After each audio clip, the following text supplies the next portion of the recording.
All concept studies channel में आपका स्वागत है। आज हम लोग बहुपद की प्रश्नावली 2.1 का एक्सरसाइज सॉल्व करेंगे। पिछले वीडियो में हमने आपको ग्राफ के बारे में पूरा समझाया था। आज उसी से रिलेटेड कुछ क्वेश्चन है जो आज हम लोग सॉल्व करेंगे। अब देखिए, ग्राफ में पहला क्वेश्चन है आपका प्रश्नावली 2.1 का पहला क्वेश्चन।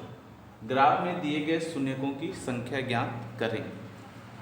तो सबसे पहले हम लोग को बताया गया था, हमने आपको बताया था कि शून्य तभी हमें मिलेगा जब कोई ग्राफ एक्स अक्ष को कट करे। अगर एक्स अक्ष को कट नहीं करता तो वो ग्राफ आपको शून्य नहीं देगा। जैसे इस वाले ग्राफ में हम चलते हैं, पहले ग्राफ में, तो ये देखिए यह एक्स अक्ष के समांतर ये यहाँ पर लाइन खींची गई है। इस लाइन को कहीं भी कट नहीं किया गया है। अगर इस लाइन को मतलब एक्स और एक्स डैश अक्ष को अगर आप कट नहीं करते तो शून्य का आपको नहीं मिलेगा। तो यहाँ आप लिखेंगे शून्य की संख्या 0, शून्य की संख्या 0 यानी कहीं नहीं मिला। नेक्स्ट पे चलते हैं। ये y डैश x डैश, ये ग्राफ देखिए यहाँ पे y अक्ष को एक पॉइंट पे कट किया हुआ है यहाँ पे, यानी कि इसका शून्य कितना होगा 1। इसके शून्य होंगे आपको 1, शून्य की संख्या आपकी 1 हो गई। अगले में चलते हैं। यहाँ पे देखिए एक्स अक्ष को यहाँ कट किया है, यहाँ कट किया है, यानी 2 जगह किया है। तो शून्य की संख्या कितनी हो गई 2 हो गई, शून्य की संख्या 2 हो गई। फिर आते हैं चौथे फिगर में। यहाँ पे देखिए 1 2 3, ये 3 पॉइंट है एक्स अक्ष को इस वक्र ने काटा हुआ है। तो यानी शून्य की संख्या यहाँ कितनी हो जाएगी 3, 1 2 3। वैसे यहाँ पे अगर काउंट किया जाए तो 1 2 और 3, और यहाँ पे अगर शून्य की संख्या लिखी जाए तो 3। ये आपका प्रश्नावली 2.1 है जो कि सॉल्व हो गया। अब हम लोग प्रश्नावली 2.2 के बारे में पढ़ते हैं। देखिए प्रश्नावली 2.2 में क्या है आपको कि शून्य का बहुपद आपको दिया रहेगा, शून्यकों को आपको बताना है। इजी क्वेश्चन है। सबसे पहले तो कल का जो वीडियो था, पिछला वीडियो था, आपने उसको देखा ही होगा, समझा होगा सारा फार्मूला। एक क्वेश्चन लेते हैं प्रश्नावली 2.2 का। पहला एक क्वेश्चन मैं बताता हूँ, उसके आधार पे आप सारे क्वेश्चन कर सकते हैं। जैसे पहला क्वेश्चन आपका है x² - 2x - 8। ये आपका पहला क्वेश्चन है, x² - 2x - 8। इसके शून्य, चूंकि बहुपद है, इसके शून्य को भी निकालना है और गुणांकों में संबंध बताना है, जैसा कि कल हमने आपको बताया था। तो स्टार्ट करते हैं। पहले हम लोग लिखेंगे माना px x² - 2x - 8 कितना, शून्य के लिए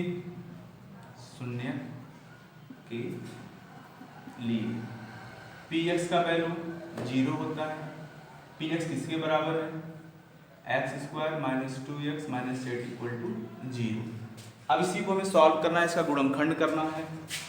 तो 4 दूना 8, गुणनखंड आता ही होगा, 4 दूना 8 और 4 में से 2 जाएगा आपको 6 मिल जाएगा।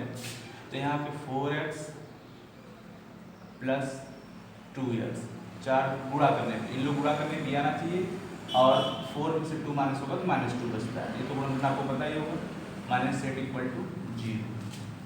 x आपने बाहर ले लिया, x - 4 + 2 बाहर ले लिया, x - 4 = 0। एक ब्रैकेट में x + 2, एक ब्रैकेट में x - 4 = 0। यहाँ से आपको मिल जाएगा x + 2 = 0, x - 4 = 0, x का वैल्यू -2, x का वैल्यू 4। ये आपके शून्यक मिल गए। जैसा हमने आपको कल बताया था, जो शून्यक मिलता है तो इसको लिख सकते हैं, अतः शून्यक अल्फा = -2, बीटा = 4, ऐसे लिख सकते हैं। ये हो गया। अब हम लिखेंगे शून्यकों का योगफल अल्फा + बीटा = -b/a। अब देखिए यहाँ पे हमने कल बताया था आपको, ये वैल्यू a होता है, ये वैल्यू b होता है और ये वैल्यू c होता है। तो यह यहाँ पे जो एक्स स्क्वायर के गुणांक रहेंगे वह ए, एक्स के गुणांक बी, और ये अचर पद सी होता है। तो अल्फा का वैल्यू क्या हमारे पास है -2, बीटा का वैल्यू क्या है 4, माइनस बी का वैल्यू क्या है, बी देखिए यहाँ पे बी ये है आपको -2 अपॉन में ए का गुणांक यहाँ एक्स स्क्वायर गुणांक 1 हो गया। तो 4 - 2 यानी 2 और ये 2, शून्याङ्कों का योगफल आपका हो गया। अब शून्याङ्कों के गुणनफल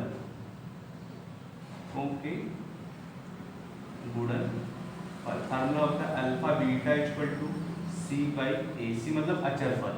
अल्फा का वैल्यू कितना हमारे पास -2, बीटा का वैल्यू कितना है 4, C का वैल्यू क्या आपके पास है -8, और A का वैल्यू आपको 1 पता ही है, तो -8 इक्वल टू -8।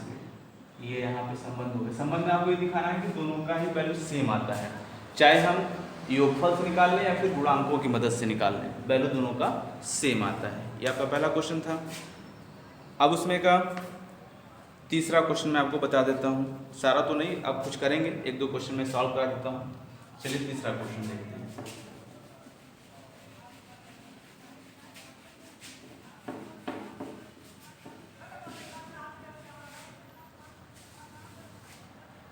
देखिए तीसरा क्वेश्चन आपका है 6x² - 3 6s² - 3 - 7s। देखिए यहाँ पे x की जगह इसने s लगा दिया है, या आप यहाँ पे x लगा के भी सॉल्व कर सकते हैं। वैसे जो क्वेश्चन में दिया रहेगा हमें वही करना है, तो चलिए हम x लगा के आपको समझाते हैं। चलिए शुरू करते हैं। सबसे पहले अगर इसमें देखिए क्या क्वेश्चन घुमाया हुआ है, घात सबसे बड़ी घात यहाँ है, उसके बाद सबसे छोटी यहाँ है। तो पहला काम तो ये करना पड़ता है सबसे बड़ी घात, उसके बाद छोटी, लास्ट में अचर पद होना चाहिए, अचर पद लास्ट में होना चाहिए। तो इसको हम पहले अरेंज कर लेते हैं। 6x² - 7x - 3। और आपको पता है जैसे कभी कभी बच्चों को डाउट होता है तो स्टार्टिंग में ही वो लिख लें कि यह a का वैल्यू 6 है, b का वैल्यू -7 है, c का वैल्यू -3 है, कोई प्रॉब्लम नहीं। आप अपने क्वेश्चन को सरलतम हल करने के लिए ऐसे लिख सकते हैं, आपको ABC भी क्लियर हो जाएगा। अब यहाँ पे लिखेंगे हम लोग, माना Px = 6x² - 7x - 3। फिर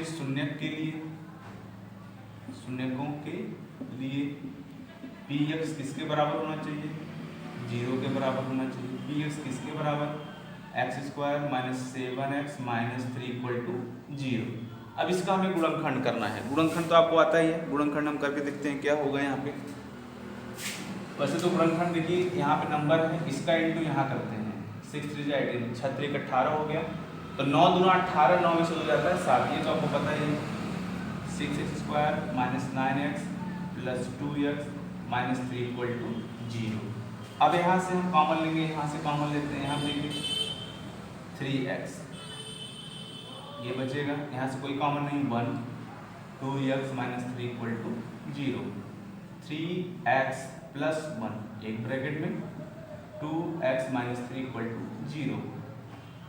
3x + 1 = 0, 2x - 3 = 0, 3x = -1, x का वैल्यू -1/3। तो यहाँ से भी 2x = 3, तो x का वैल्यू 3/2। ये देखिए आपका यहाँ तक निकल गया। और यही आपके अल्फा और बीटा भी, आपको पता है ये चीज़, अल्फा और बीटा यही है। अब आप शून्यकों के योगफल निकालेंगे, शून्यकों के योगफल जो कि शून्यकों और गुणांकों के संबंध को दर्शाता है। योगफल अल्फा + बीटा = होता है -b/a। तो अल्फा का वैल्यू आप रख सकते हो -1/3, बीटा का वैल्यू 3/2, -b, b देखिए आपको क्या मिला है यहाँ पे -7, यहाँ माइनस पहले से ही है -7, और अपॉन में a का वैल्यू क्या है 6, दोनों साइड में सेम आनी चाहिए। सॉल्व करके देखते हैं, 6 हो गया, 3 2 जा -2, 2 3 जा 9, 7/6, 7/6 और 7/6। देखिए ये शून्याङ्कों का योगफल और गुणांकों में संबंध दोनों ये हो गया। अब हमें शून्यकों के गुणनफल निकालना है, गुणनफल alpha beta equal to C by A. तो अल्फा बीटा का वैल्यू यहाँ से रख दीजिए, अल्फा का वैल्यू -1/3, बीटा का वैल्यू 3/2, सी क्या है -3, ए क्या है 6 है, ये कट हो गया -1/2, ये कट हो गया -1/2। ये देखिए आपका दोनों साइड इक्वल, वैसे ही इक्वल आते ही हैं, यही संबंध होता है। ये आपका हो गया। अब उसके बाद आपको एक क्वेश्चन नंबर हम 4 कराने की कोशिश करते हैं। अपने बुक से देख लीजिएगा, जो सिंपल ज़्यादा क्वेश्चंस को मैं नहीं करा रहा हूँ, अब उसको सॉल्व कर सकते हैं।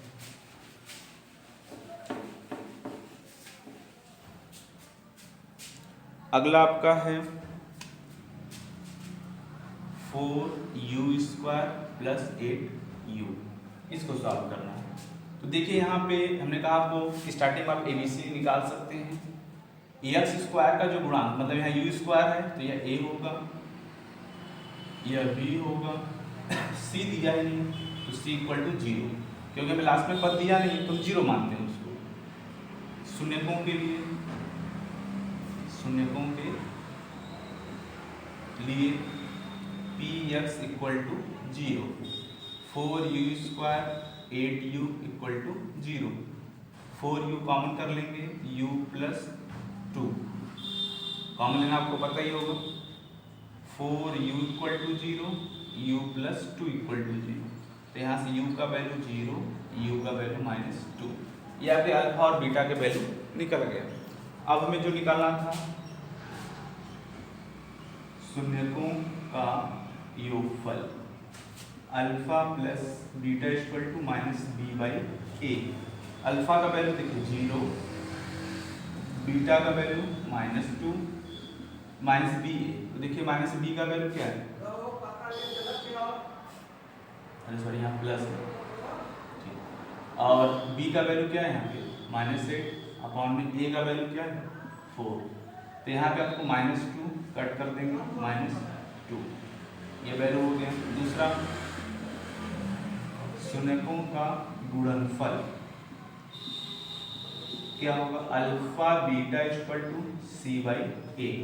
अल्फा का वैल्यू आपका 0, बीटा का -2, c देखिए आपको क्या है 0, और a का वैल्यू क्या है 4, यानी 0 = 0।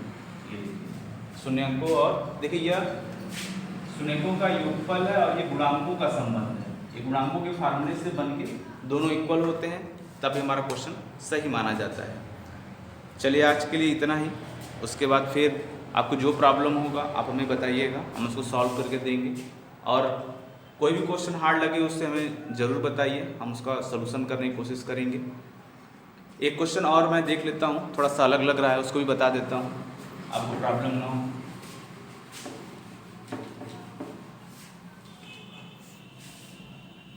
एक क्वेश्चन लास्ट देख लीजिए, t² - 15। अब यहाँ देखिए t² यहाँ t है ही नहीं, यानी t मतलब x, जैसे मैंने कहा ax² bx + c, पहले abc पहचानना होता है। x² के साथ हमेशा a होता है, t² के साथ कोएफिशिएंट 1, ये x मतलब t का कोई कोएफिशिएंट ही नहीं, यानी b का वैल्यू 0 और c का वैल्यू -15। इसके लिए सॉल्व करना है, तो यहाँ लिखेंगे शून्यकों के लिए px = 0, तो t² - 15 = 0, t² = 15। चूँकि आपको देख रहे हैं यहाँ स्क्वायर, वहाँ वर्गमूल हो जाएगा, वर्गमूल प्लस माइनस में होता है, इस तरीके से या लिख सकते हैं +√15, t = -√15। अब इसका शून्यकों और गुणांकों के बीच में संबंध, शून्यकों का योगफल अल्फा + बीटा = -b/a। अल्फा का वैल्यू आपको मिल जाएगा ये, और बीटा का वैल्यू ये, तो +√15 -√15 b/a। अब देखिए आपको b बताना है, यहाँ देखिए b का वैल्यू क्या है 0, a का वैल्यू 1, ये प्लस और ये माइनस, 0 = 0, ये आपका हो गया।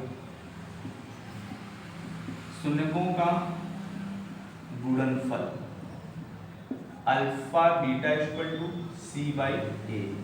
चलिए अल्फा का वैल्यू देखते हैं क्या है, 15 प्लस इंटू माइनस 15। सी का वैल्यू क्या देखिए यहाँ पे -15 और ए का वैल्यू है 1। √15 √15 ही होता है, प्लस माइनस माइनस और माइनस, देखिए दोनों साइड इक्वल हो गए, -15 -15। ये आपका थोड़ा हार्ड क्वेश्चन लग रहा था इसलिए हमने पूरा इसको बता दिया। आप अच्छे से पढ़िए और जो भी डाउट है उसको पूछिए। धन्यवाद। और अगला वीडियो में हम लोग आपको इसके आगे का चैप्टर बताने की कोशिश करेंगे जो आप